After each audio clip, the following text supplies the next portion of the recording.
दुख में सुमरण सब करे, सुख में करे ना कोई। जय सुख में सुमरण करे, तो दुख कहे कोई। भाई सुख में सुमरण किया नहीं, फिर दुख में करते याद।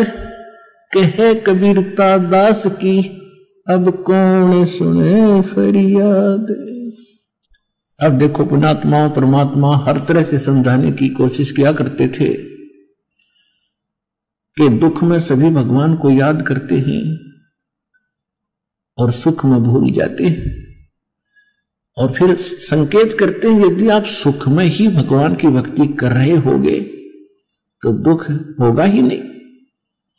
और फिर संकेत करते हैं कि यदि आप सुख में याद किया नहीं, फिर दुख में करते याद।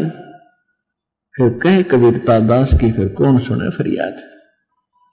अब जो भक्त यहां दुखी होकर आए हैं वो चिंतित ना हो कि हमने तो अभी दुख में ही याद किया है भगवान को, हमारी फरियाद कैसे लगेगी।